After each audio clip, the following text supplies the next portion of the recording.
Hello everyone. I just thought I'd make another video.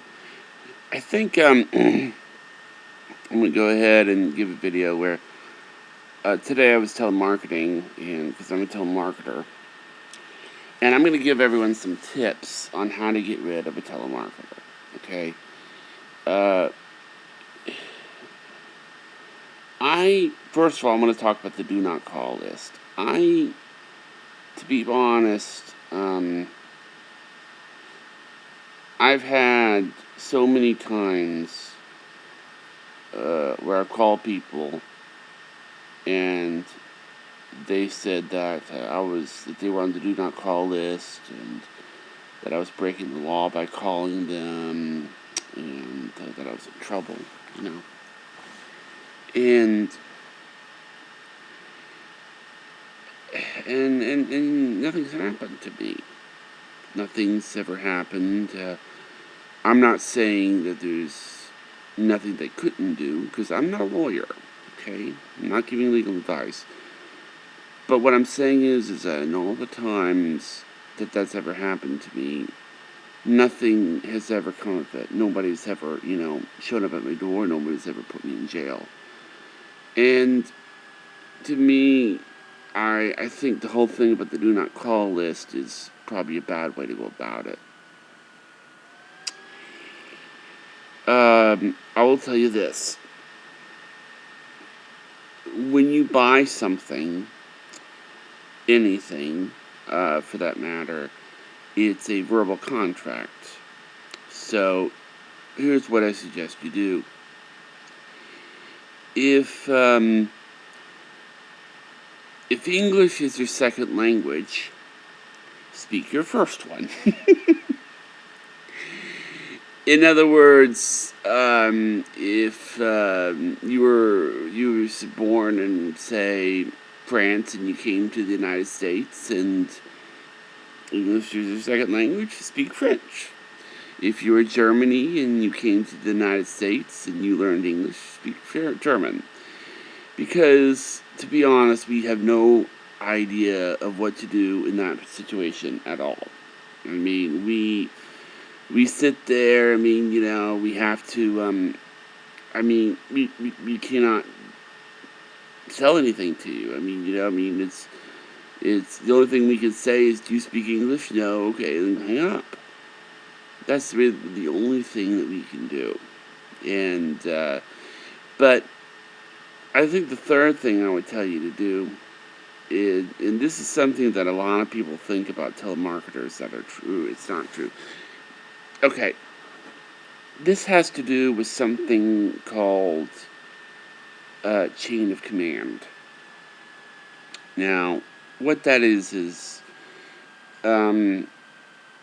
if you want something done, you're going to go to the right channels to get it done. Okay? A good example is, say you're out of college. Okay? There is a president of the college, and the kids usually make fun of the president of the college. But there's a lot of people at the college who do a lot of stuff. There's a student development, there's a teacher, there's a janitor, there's lots of different things. So let's say that you have a volleyball court and you want to put lights on the volleyball court. Okay? There's certain things you gotta do. Now, I'm not gonna list them all because I don't know them all. But what I'm saying is, you can't just snap your fingers and make the lights appear in the volleyball court. Okay. There's certain things you have to do. You gotta get an estimate. You gotta call, and then call this so person. Now, when you want to get off the calling list, here's what I've sort of think people think about telemarketers. If someone calls you from a company and then you say, take us off your list, you're probably thinking they're actually sitting at a desk in front of a computer, looking at a database on a computer with your name, and they can press a little delete button, and then you're gone. Okay? It's not true. That's not true. This person might as well just be sitting in their bed looking at a sheet of paper.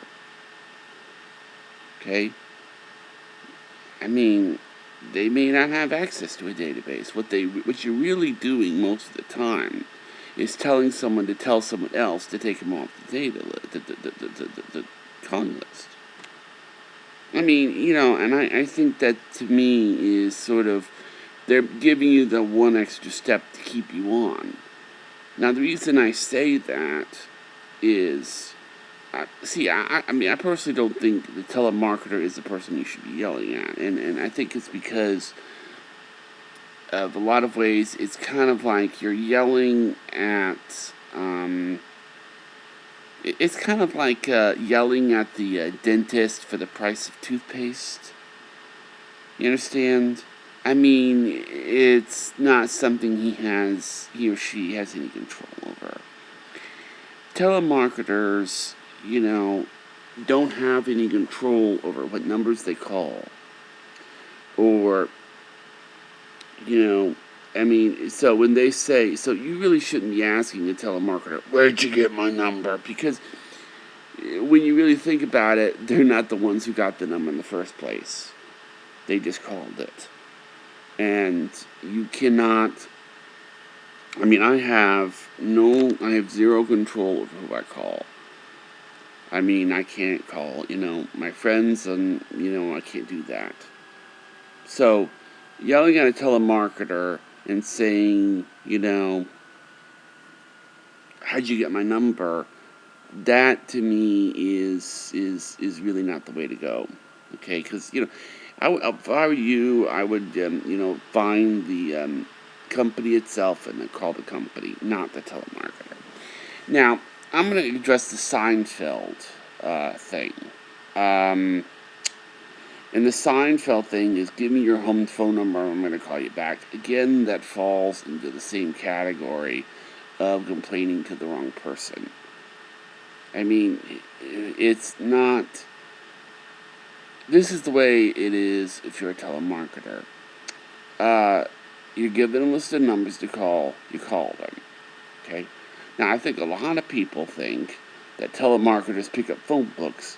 We go through the numbers, and then, we decide, I'm going to go harass this person. Okay? And then, that's it. That's not really how it works. I can tell you, now, all these things are just things that I've seen from telemarketing, and back to the do not call list, I really, honestly, it just seems so strange, the idea of a do not call list, because all the do not call list is really saying is I'm not interested. And obviously, and now I agree, there are probably people that telemarketers shouldn't be calling, because I think that if you really want to know the truth, there are just some people who being sold like that, in that fashion, isn't going to work. And I think the telemarketers probably shouldn't be calling these people. Like, my father, I don't think telemarketers should be calling my father. Because I just don't think that it's... it's been proven time and time again that this is a bad way to get a pitch across with someone like my father. So, I understand that. And we would like to be able to get a hold of people who... Now, believe it or not, people do say yes to us. They do say yes. There are times that they don't understand us, but we have to say, we give them to say yes. The thing is, and this is the truth, I believe that most people just talk about telemarketers like they're just sort of, they're the ones doing it. We have no power over the numbers. We have no power over what we say to you. most of the times we're talking from a script. And when you really think about it, the script is to protect both of us. You know? So, I just want you to know that, okay, the next time a telemarketer calls you, I don't know if I would go the route of yelling at the telemarketer, because it wasn't his or her decision to call you. He didn't get some number out of a phone book and started harassing you, okay? So, I think that if I were you, I would, if you're watching this video, first I hope that you would subscribe to the video so that more people would, watch. And then, I hope that the next time a telemarketer calls you, you really are more concerned. I would talk to the telemarketer in a way that's not directing energy towards the telemarketer, but more towards the company. Okay, because the company is responsible for you being called, not the telemarketer. Okay.